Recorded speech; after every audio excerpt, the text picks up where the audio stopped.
अस्सलामु अलैकुम, मैं हूं तलहा ततला और आप देख रहे हैं TST न्यूज़। अहम खबर के साथ हाजिर हैं। इस्तांबुल में पाक अफगान मुज़ाकरात का दूसरा दौर मुकम्मल हो गया है। ज़राए के मुताबिक मुज़ाकरात में दहशतगर्दी की रोकथाम के लिए मुश्तरका मैकेनिज़्म पर तफसीली बातचीत हुई। पाकिस्तान की जानिब से दो टोक मौक़िफ़ अपनाया गया कि फितना-ए-हिंदुस्तान, तहरीक तालिबान पाकिस्तान और बलोच लिबरेशन आर्मी समेत तमाम दहशतगर्द तंजीमों के खिलाफ काबिल तस्दीक कार्रवाई की जाए। अफगान अबूरी हुकूमत की नुमाइंदगी नायब वज़ीर दाखिला रहमतुल्लाह नजीब, वज़ारत दिफा के नुमाइंदे नूर रहमान नुसरत और तर्जुमान वज़ारत ख़ारजा अब्दुल क़हार बल्खी ने की। ज़राए का कहना है कि दोहा मुआहिदे के बाद पेशरफ्त से मुताल्लिक डोजियर्स का तबादला भी किया गया है। इस्तांबुल में होने वाले ये मुज़ाकरात 3 रोज़ तक जारी रहने का इम्कान है, जो दरअसल दोहा में होने वाली मुलाकात का फॉलो अप है।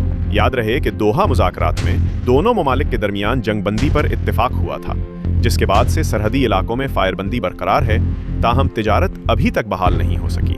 पाकिस्तानी हुक्काम का कहना है कि वो अफगानिस्तान के साथ पायदार अमन और सरहदी ताउन के ख्वाहां हैं, लेकिन अगर दहशतगर्दों के खिलाफ मुअस्सिर इक़दामात ना किए गए तो पाकिस्तान के पास सख्त फैसले लेने के सिवा कोई रास्ता नहीं बचेगा। मज़ीद पेशरफ्त के लिए हमारे साथ रहिए। मैं हूं तलहा ततला, TST न्यूज़।